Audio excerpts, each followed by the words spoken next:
Why take one vacation with the family when you could take all of them? With Royal Caribbean, you don't just go to the beach. You visit a private island and race down the tallest water slide in North America. You don't just go for a road trip. You ATV and zip line through the jungle. You don't just go somewhere new. You rappel down waterfalls and discover ancient temples. Because this isn't just any vacation. This is all the vacations. Come seek the Royal Caribbean. Ships Registry, Bahamas. Drink it in, man. Deep left side carry on. Picks on the block. At the 5, at the 2, at the 1 to the end zone. Touchdown, Detroit Lions.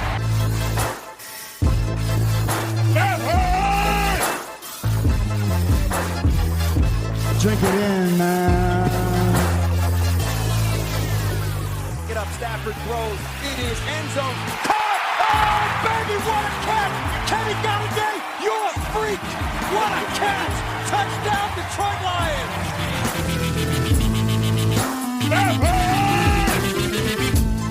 Cornbread! I love the Lions!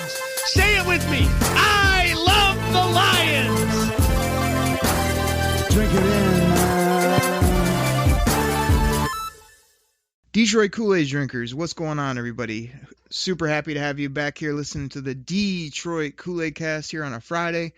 We got lots of Lions talk to talk about on Wednesday. We had lots of topics, some over-unders, some hot takes on Grifka. We went through the schedule, the first half of it. We're here to do the second half, and who knows what Grifka might have up his sleeve. I mean, if he says something, it might rile me up. I might have to ask him if that's a real question or come after him. We'll see what happens. Grifka, I know you're there. What's going on, buddy? It's Friday. How are you?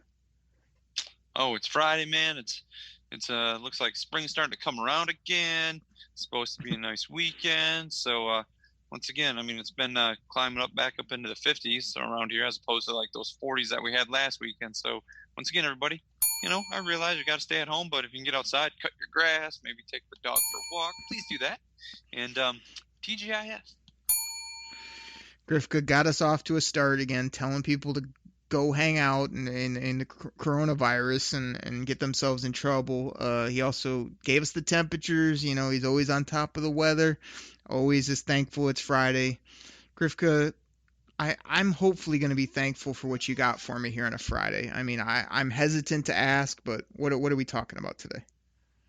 Oh, we covered the first half of the schedule on Wednesday's show. So let's finish it up, you know, covering the second half. We, you know, before, you know, this, you know, preseason, you know, gets into preseason, and we know everybody that's on the Lions team. We can just going off, you know, off the cuff from the heart, thinking what the Lions will be. But I know it was after finishing Wednesday's show, you had the Lions at 5-3, and I had them at 4-4. Just a couple quick questions for you before we get into the rest of the games here. Oh boy.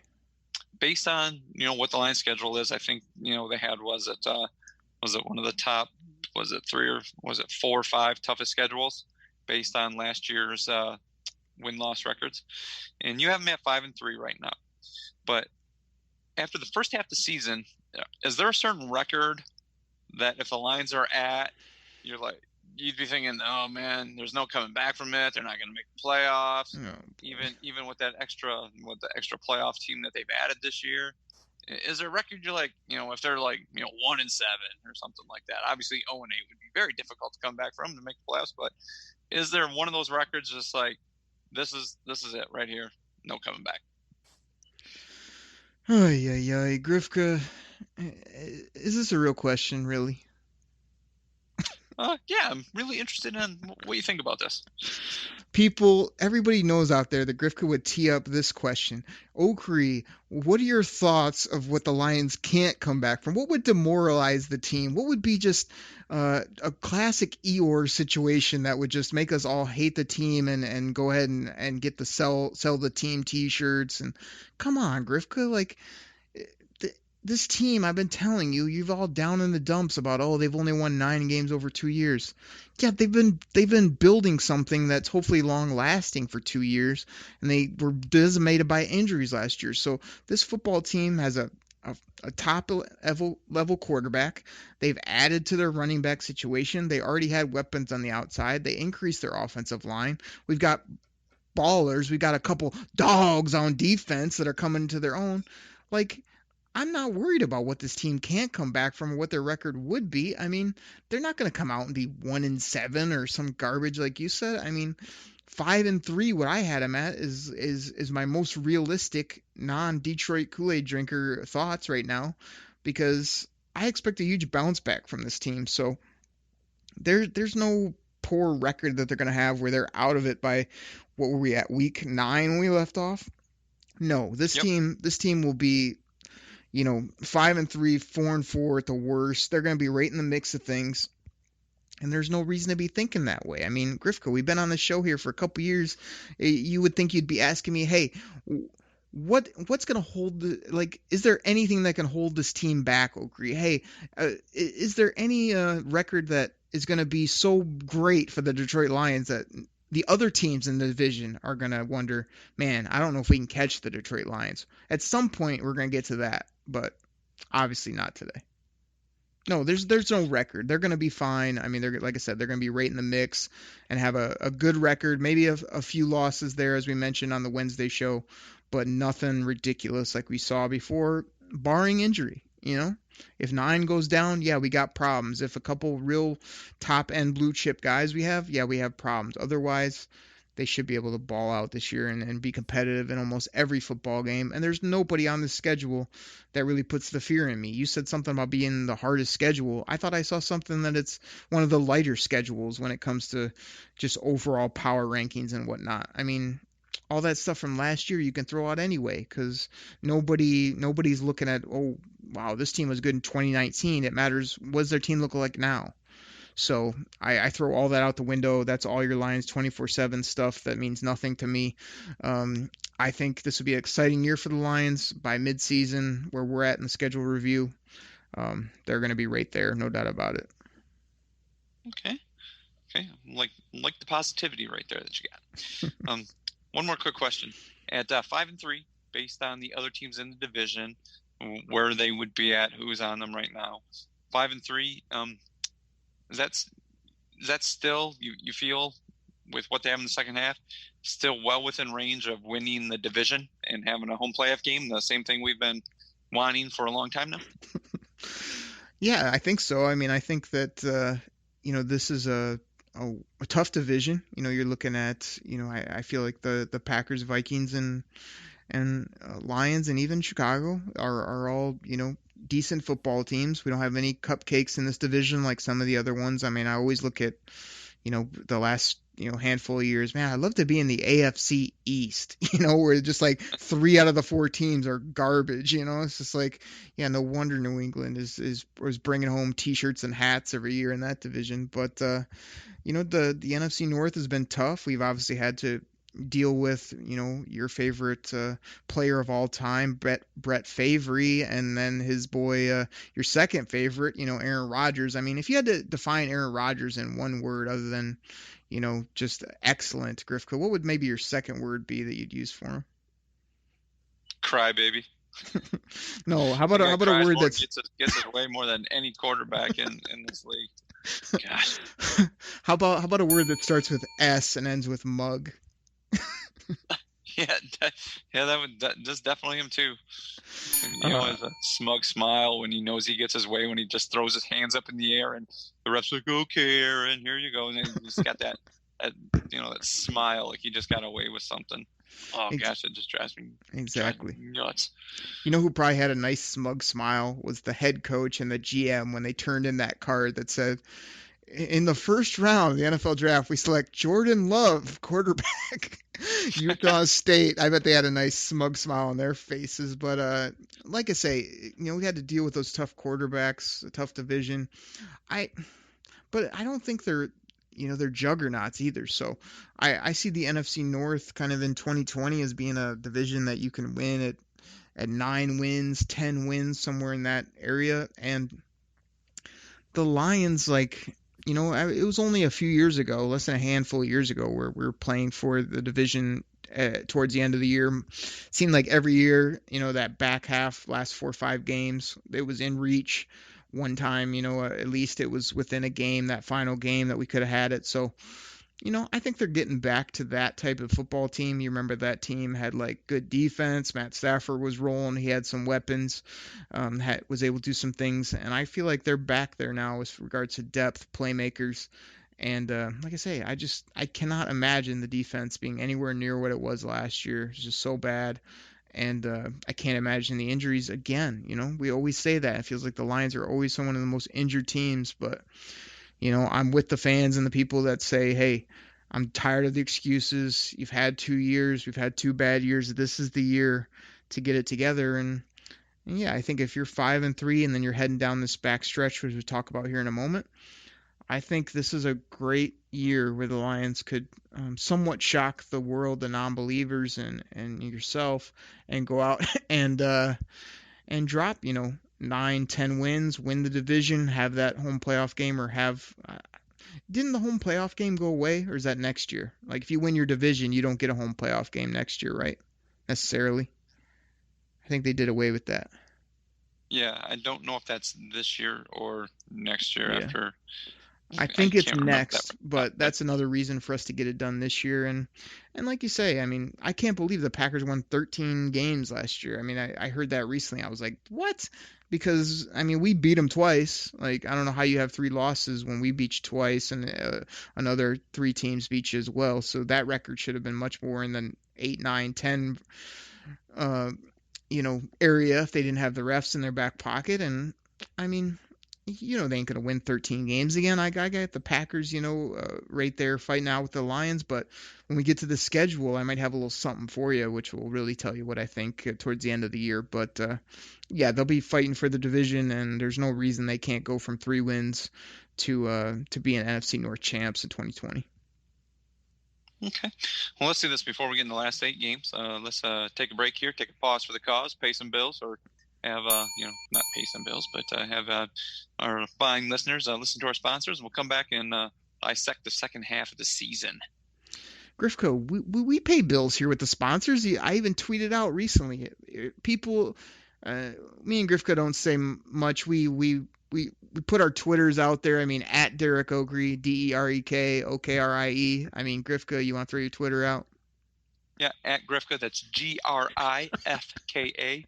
DKC.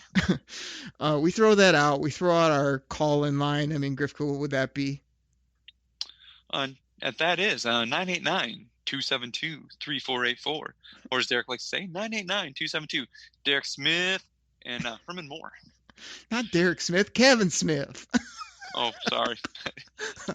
Kevin Smith, Herman Moore, everybody. But we love it when you tweet us. We love when you call in. I recently put out on Twitter again.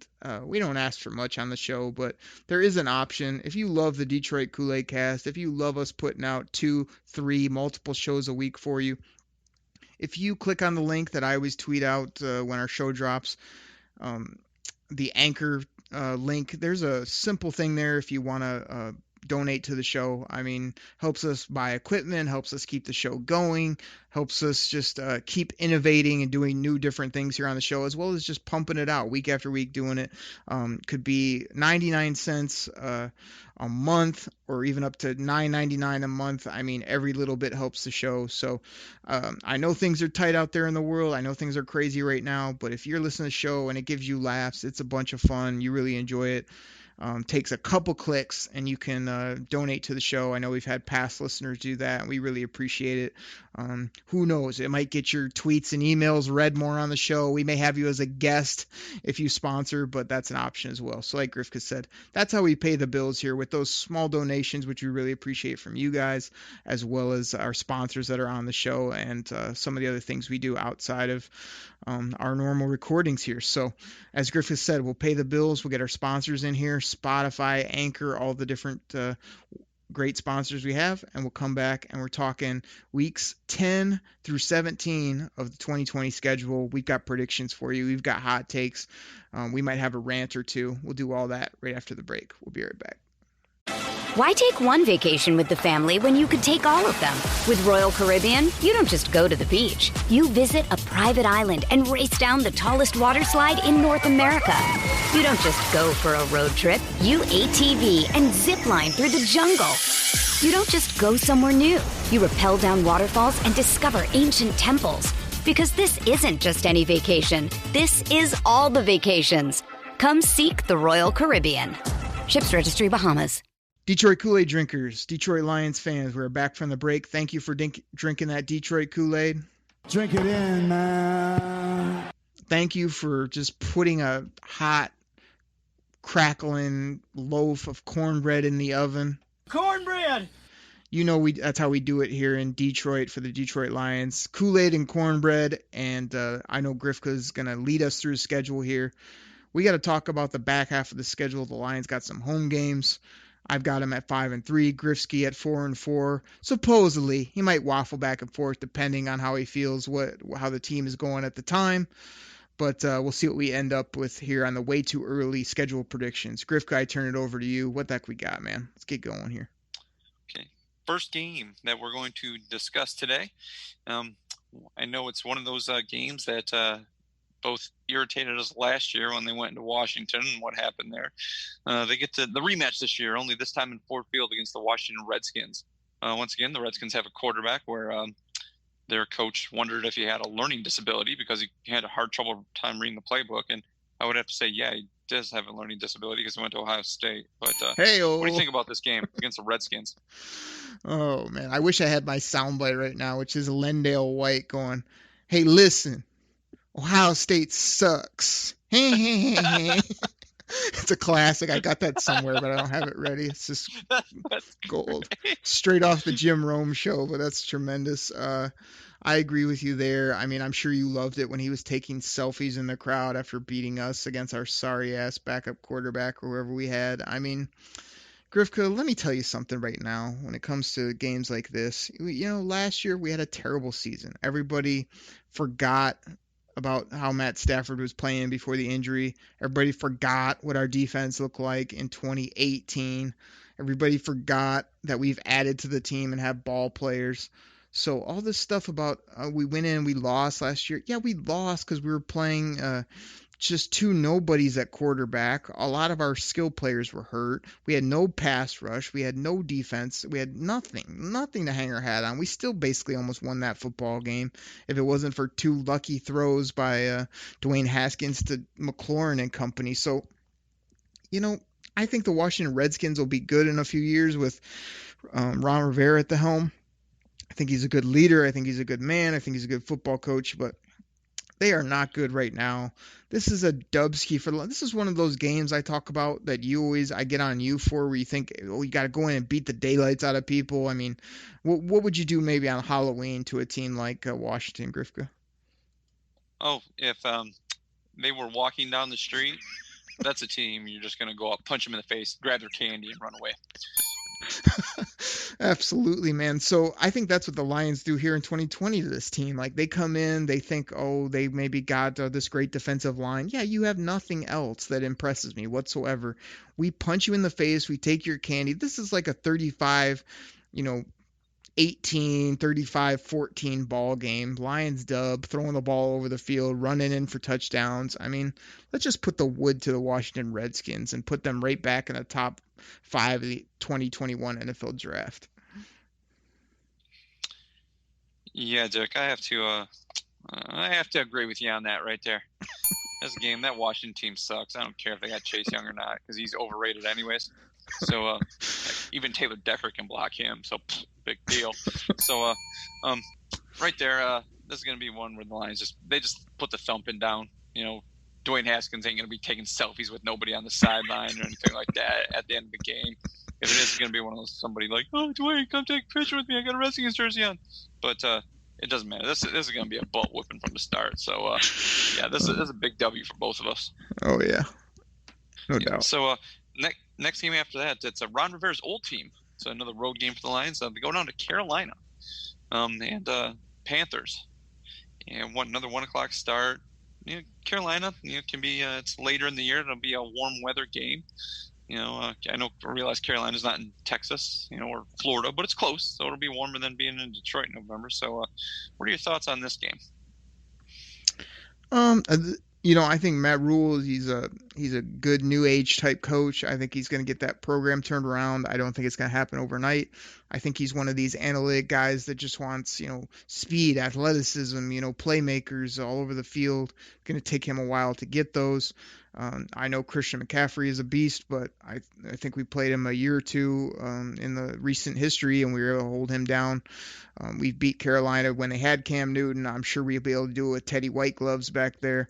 It's a road game, but this is one you should put as a dubski on your schedule. I think that, they go down there. Carolina's just not ready yet, based on where they're at with this rebuild that they're doing. So W for the Lions, and hopefully one that you go down again and impress, kind of put some numbers up and look impressive across the board, because I think there's a definite difference between these two teams when it comes to talent. Gosh, Derek, it's another game I gotta agree with you. I mean, it's a shocker on the show. Panthers are breaking in a new quarterback. At this point in the season, I realize that McCaffrey just signed that big contract, but he may be hurt for the number of times he's going to have to hold on to the ball, or at least get the ball for this team to be in, to keep them in games. So, McCaffrey is really the one offensive threat on that team that, if the Lions defense would really have to worry about. And if he's not up to 100%, they could still stuff the box, maybe, take him out of the game, because I don't think Carolina is all that good. I realize they did draft an awful lot of defense, but that's an awful lot of young defense, where Detroit's offense and Darrell Bevell should be able to exploit it. It's not going to be a blowout like the Washington game, but I can see this a good touchdown win right there. I don't think it's going to have to be a Matt Prater field goal to win it, but this is going to be a W. I have to go with you on that as well. So, Grifka, real quick on two quick things. First of all, the people are shocked that you continue to agree with me and then somewhat repeat my takes. I mean, that's a shocker here on the show. The other thing is you need to go on Twitter. Again, I always beat up Grifka because if you ever watch Grifka, his Twitter feed, it's usually he'll like something if it's complimentary to him or if it's ragging on me. Other than that, he doesn't tweet anything. He only knows how to hit the retweet button after I do all the hard work of posting the show on multiple posts to help us get the word out there. But Grifka, if you can find a time, I don't know, between functions, between your busy extravagant life that you have, go on Twitter, and somebody put out this, it had to be a 3-4 minute clips of it was like the what do they call it? The all 22 film from behind the play. And it was just Matt Stafford's best plays of the year, just him ripping the ball over the field, throwing deep balls, throwing these laser beams in between coverage. And it was just back to back to back. And I know Eric Schlitt had tweeted it out, and I found it and I watched it. And I was just in that couple minutes, I got so fired up just watching number 9 cut it loose and rip the balls. I put a retweet, said, man, it's fun watching number 9 rip it. Really fun. So, if you haven't seen that, which you probably haven't, and even if I send it to you, you won't watch it, you should go find that. Okay, I will. I've seen the game, so I don't need to see the highlight, but I will. I'll look for it, see what's out there. Next game after the Panthers, once again, second year in a row, the NFL schedule makers were nice enough to give the Lions a road game before coming back home to play Thanksgiving on a short week. So they have the Texans coming in again, and we all remember what happened the last time they played the Texans on Thanksgiving. It was the infamous 4-set touchdown, and Jim Schwartz threw this challenge flag, and they're like, oh yeah, you can't throw a challenge flag, so since you did that, we're not going to review our blunder, and the Texans are going to get a touchdown on that. So wait for pointing that out, Jim Schwartz, that we erred, but since you erred and throwing a flag, we can't replay it. So, which is total crap. They have since changed that, rule. So once again, the Lions did something that allowed the NFL to change a rule. So, Texans have, was it Deshaun Watson coming in? The guy's pretty dynamic, but they got rid of their best playmaker, their second best playmaker on offense in Hopkins, and they traded for a running back who seemed to can't stay on the field. Their defense, it seems like, I think the Houston Texans are one of those defenses. It seems like they're always trying to give them like a lot of pub or get that mystique like the Ravens or, the Steelers, something like that. You're always like, oh, you really got to worry about their defense. And they've had Watt and they had Clowney and stuff like that in the past. But still, I think this defense can be scored upon. It's Thanksgiving and it's Detroit's day. So this one, I'm going to go with a Lions victory in this game. Coming back, that's three wins in a row. The Lions are on fire. That puts them at 7-4. What do you think about this game, Derek? Oh man, Grifka, you make me laugh because I guarantee if we went back and listened to all of our preview shows, every time when Thanksgiving comes around, your justification for a win is the Lions. It's their day. They always play good on Thanksgiving. I mean, it always makes me laugh, but in a way, I kind of like to go with you on this one because, like I said, I do like a Turkey Day victory when I can get it. I don't know that it's been such a slam dunk as you make it out to be often. They've been hit or miss on Thanksgiving the last decade or so, I would think. But I love the Texans, man. Deshaun Watson is a ball player. I like David Johnson in that offense. I think he's really going to come back and bounce back. At fantasy football players out there, I bet you can get David Johnson as a crazy value, and I think he's going to just bounce back, catch, run, be a really dynamic player for them. They let go of DeAndre Hopkins, but they were able to retool. They brought in Brandon Cooks, and they also added some players in the draft that are top players. Ross Blacklock they got as a big defensive tackle that I liked in the draft. So this is a really good football team coming in here. It's one of those teams that does scare me because of the quarterback that they have and the way they can stretch you out offensively. And, I think you can get at them on defense, but, they'll be average or above average there as well. But I'm going to turn the tables and agree with Grifka. I'm going to go with a W strictly because it's Thanksgiving, and I'd like a W, and I think that this is a winnable game. It'll be tough, but I think it's another one they can get. So, yeah, same thing. I've got the Lions on a nice streak here after the mid part of the season, and got to be feeling good about themselves after another dubski. Yeah, this second half. That Texans game is going to be tough, but like you said, me and you both have them stringing together some victories here. Piling up some W's. So, which leads us into our next game, which is on the road at the Bears. So it's early December. It's going to be cold right there on the lake. It's the Bears. They still have Mitch in, but it probably won't, like you said before, it'll probably be Nick Foles being the quarterback now, unless he gets hurt. But even so, Nick Foles is only good for maybe like 4 or 5 games on the Eagles. Then he kind of sucks everywhere else. So what's your thoughts on this game? Real quick, what would Mitch be good for if it wasn't Trubisky's first name? Just curious. Mitch would be great if I was getting a dog and I really wanted to name it. But then I think the name Mitch, and then I can only think of him, so I'd have to name it something else. But Mitch is a great name for a dog, and not like a small dog. Mitch is it's like a bigger dog's name, like a black lab, or maybe a what am I thinking here? Like a golden retriever or something like that. German Shepherd. Something like that. You ain't gonna name like a teacup poodle Mitch. That just don't fly. Grifka, that's one of our go-to games, and I laugh every time, but the more I think about it now as you're talking your way through it, I've known nobody my whole life or anybody in general that's ever had a dog named Mitch. You always say it's a dog's name, but I know nobody that has a dog named Mitch. And it seems weird to me in the backyard. You'd be yelling out like, Mitch, come here. Like people would think you're crazy if you were by yourself and there was nobody else around. Because to me, it sounds much more like a person's name, but I like to laugh at it because you say it's a dog's name every show.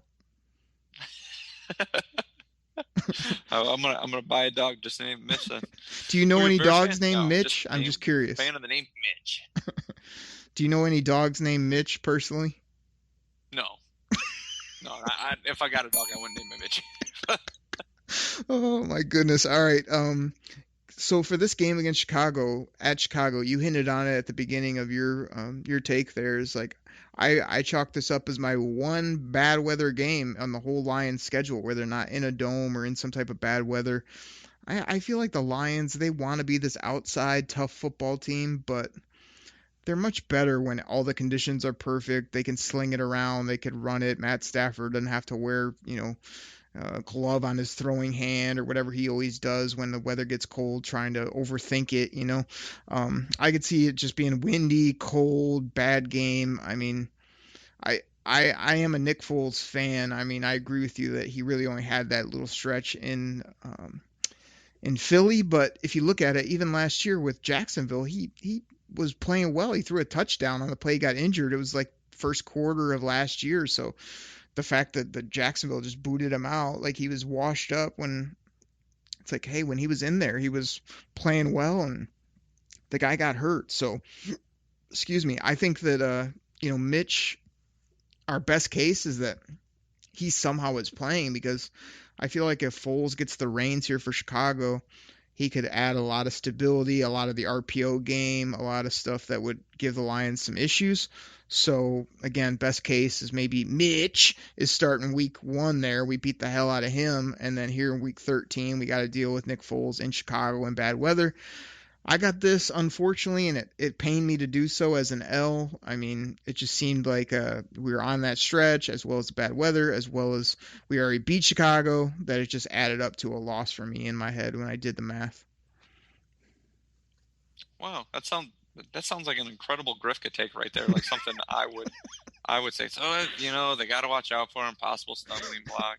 So give me the Okri. Give me the Okri What's reply. If I was Grifka, just said that to you, what would be the Okri reply be to that answer? I think the first sounds out of your mouth would be like, oh, yeah. Yeah, absolutely. Then I'd go on a diatribe about how can you talk about weather and like that because we won 3 games that we're just due to lose. I mean, what kind of stupid logic is that, right? Something to that effect. But I feel you. I'm understanding what you're saying. I really am. Picking up what I'm putting down. Gosh, the Lions coming off 3 wins. And 3 wins in a row. They're rolling. Like you said, could be reading the press. Valenti's being nice to him on the show. Something like that. Even Carlos Mars is writing nice articles about him. So, but still, Bears suck. Lions win. Enough said. Grifka, if the Lions had won 3 in a row and it's about this time in the year, what is this game? This would be December 6th. I mean, right before this would probably been the trade rumors time where they would be going nuts. But yeah, it's another. You got a Dubsky, huh? I was already thinking loss, but you flipped it on me. So good stuff, man. You're making up ground. You're gonna end up probably right where I thought you would when I called you out a few weeks ago. So what do we got for the next game here? Oh, they're back. They're back and they're in town. This is the Green Bay game. 1:00 start on the 13th. Your favorite team, Aaron Rodgers, is going to be coming in. Who knows if he's going to be happy? They might be at the point in the year because, once again, Green Bay doesn't have any offensive skill positions. I mean, I guess they're just going to hang their hat on, was it Devontae Adams?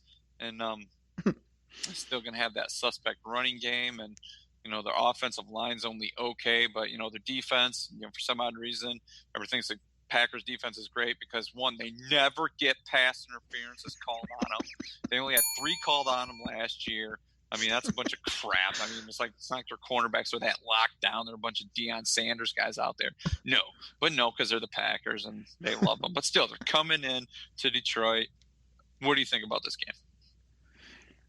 Grifka, the Packers had 3 PIs all season last year. Yep, I saw that stat earlier this week, and all I could do was shake my head. Oh my gosh, that sounds like something like that a team with the trophy named after him would get or something. That's ridiculous. Yeah, really? How does that happen? When can we get the Wayne Fonts trophy? So you mentioned your boy Aaron Rodgers. I mean, the biggest question for him is, will he have some stupid mustache, Fu Manchu, or a combination of both when he rolls in the forward field? This idiot with his facial hair. I mean, he doesn't want to admit that he's got the gray in the beard, so he disguises by having these mustaches that look ridiculous. Grifka, did you invite any of your buddies, all those people you met at the Pancake Hut and the where else did we go in Green Bay, the local Walmart? I mean, did you invite any any of them to the game? I mean, I know you loved that town, had such a great experience when we got screwed in Green Bay. I mean, did you invite any of them to Detroit for this ball game? No, but I've been to Wisconsin a few times, and they are nice people over there. Okay, let me pretend I just teed up that question and do your answer, but do it as you would towards the end of the show. Grifka, did you invite any of your cheesehead-loving Gorgonzola mozzarella heads to the game to enjoy it with you? No, I did not. No, do it like the end of the show. Grifka, did you have any cheddar heads coming to the game? Sorry. Like, did you invite your buddies after they screwed us in Green Bay? I mean, did you do that or what? Nope. Thank you. Oh, was that so hard? Man, that's funny. People are going to love that. Anyway, we're just having too much goofy fun here. This is let me see what I got here. I got my little scribble Grifka pad. Unfortunately, this is an L for the Lions. We beat Green Bay already. Aaron Rodgers with his Fu Manchu will come in and like Hulk Hogan will drop a leg on us or do something stupid that'll cost us the ball game, and it'll do this to me. That drives me freaking bonkers. But I don't know. Just I don't feel it. I don't know that we can sweep them, but I hate to lose a home game here late in the year to those mozzarella heads. Okay, so you got the L. I had them losing in Green Bay, and they're not going to get swept by them this year. So Green Bay comes in here. Detroit needs this game to keep rolling. They got their eyes on they're looking to win the division, maybe even looking at this point in the year that they're like, hey, man, we can get one of those, top 2 seeds, something like that, depending on what everybody else is at as well, maybe even that number 1 seed. Green Bay comes in here, and this is one where they get it back. They get the game. The Rollins, this is the 5th win in a row for Detroit, and this puts them at, I think I'm at 9-4 now. So that's a big W for the Lions right here. Oh, everybody, keep this thing moving. But this is classic Grifka, classic Waffle Maker. This is what he does every year with the schedule. Like, I'm all pumped up. We're having fun on the show. He's giving them W's over good teams.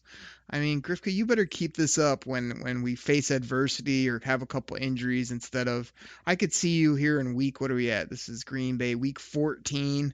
If the schedule's not going well, you just show up to a Koolaid Cast on a Wednesday or Friday and be like, oh, yeah, this is a loss. We can't play defense. We can't do anything. Like, we're not going to beat the Packers. Like, it'll just turn that way. So I hope that you don't flip the script on me like you've been known to do.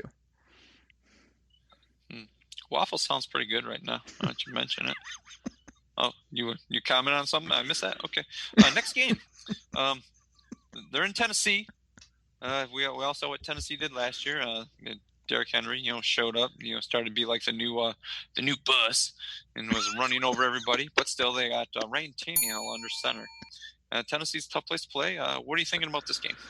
Oh, everybody, I almost couldn't get to it, but that was a Grifka Bell for the classic Jerome Bettis rewind where Grifka just thought, hey, who's a big running back from back in the day that I can compare Derrick Henry to? I mean, hey, Grifka, here's a quick fun fact. You just broke out some stats here on the Packers for me. Here's one for you. Hey, Grifka, do you know where Jerome Bettis was born? Nope. Jerome Bettis was from Detroit, Grifka. Can you believe that? I mean, that's got to blow your mind right now. That does, man. How did I never know that? I'm usually pretty good about guys that are like born or at least lived in Detroit. Even the state of Michigan, but that really blows my mind. I'm surprised the Lions never even tried to get him at the end of his career or anything like that. But right, it's not mentioned. I know was that last Super Bowl in Detroit. I guess he wanted to finish out on a high note. So that blows my mind. Yeah, it's a quinky thing. Like you would think they would have mentioned that over his time in the NFL, or like you say, when he played in Detroit in that Super Bowl. But yeah, it never really came up. Grifka, here's a hot take for you. Tennessee Titans suck. This is a garbage team. I don't care what they did in 2019. Ryan Tannehill is complete hot garbage. This guy signed a huge contract. He's gonna be horrible the next few years. Derrick Henry, okay, yeah, you're big. He finally decided to play football the last year and a half or so. I could see the Tennessee Titans just having a tank of a year, maybe winning like 6 ball games or less. I mean, I don't believe in this team. I somewhat like Mike Vrabel, but I think they get way too much love, and I think Tennessee's an easy place to go down, just beat the daylights out of this team. I like nothing about what they're building. That everybody acts like there's some big juggernaut. I think they got on a hot streak one year this last year, and I don't see it continuing. I mean, they'll be a middle of the road team at best, and maybe miss the playoffs. So Dubsky for the Lions, chalk it up. I mean, go in there, freaking punch the Tennessee Titans in the face, take their candy. I mean, let's get a Griff Cabell, let's get a W for the Lions, and maybe a woo-wee from my favorite baseball announcer, the sport we shall not speak of. Woo! Go ahead, Grifka. Tell me why I'm wrong and why they're tremendous, because they suck. I freaking hate that team. Gosh, that's strange. I mean, I totally see your points, but I don't know what the hatred's for. I mean, did they do something to you, or did you just don't like them, or you just don't think you think they get too much pub for what they really are? They had one cup of coffee where they were good. They have Ryan Tannehill as a quarterback. Like, why would I like them? I mean, Derrick Henry's a big wimp back there. He just has finally decided to run over people for a 6 to 8 game stretch so he could get paid, and he didn't. They ended up franchising him. Like, they didn't do anything to me. I got no vendettas. I just think the Tennessee Titans are right at the bottom of my scrap heap when it comes to NFL teams.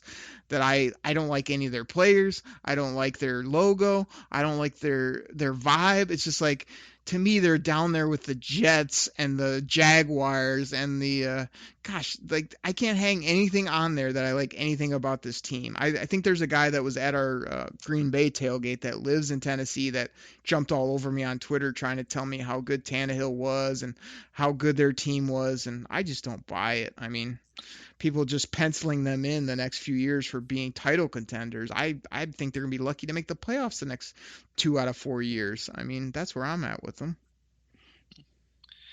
Man, I feel you. I got, once again, Lions are on a hot streak, 5 in a row.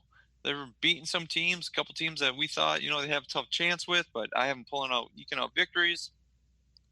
Go to Tennessee, like you said, Ryan Tannehill, I don't know, he found something that made him at least decent last year. I mean, talk about a game manager. That guy was your consummate game manager. But this is the game where the Lions stubbed their toe. I mean, I don't know if they're really feeling themselves or maybe looking past them because they got, the Buccaneers coming in. It's the last road game of the year.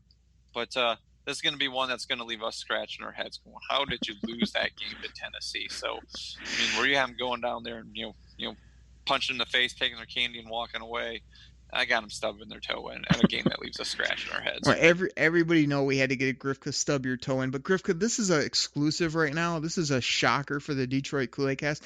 I actually have a former Titan on the line here that wants to chime in about the decision to re-sign Ryan freaking Tannehill for mega bucks. I mean, are you ready for this? This is a former Titan player that's joining the show. Yeah. This is his thoughts on Ryan Tannehill's contract and him as a player. It's a bad decision, period, point blank. It was one of the dumbest decisions I ever made. That's what it was, and that's exactly my thoughts, too, on people that are thinking the Titans are going to be just some force in the AFC. It's not going to happen. That's amazing how you got him on here. You must have his direct line. Yeah, me and Pac-Man are boys, man. He just jumped on. He said, I got one thing to say. I said, all right, I'm going to put you on. Boom, he hit us with that and got out. I mean, he's a man of few words. I mean, he had to go to script club, but he wanted to jump in and say that, and I thought it was perfect timing. I mean, thank you, Pac-Man. Appreciate it. Okay.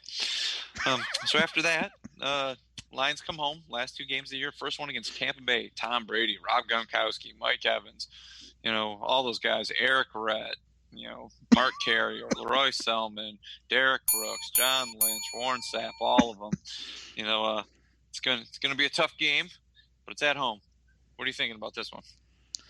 Griff, I have here just in my mind or on my little notes that I was just waiting for you to bring up the Bay of Pigs. I thought for sure you'd work that into your intro of some sort, or the isn't that what it was called when the Lions and the Tampa Bay would play?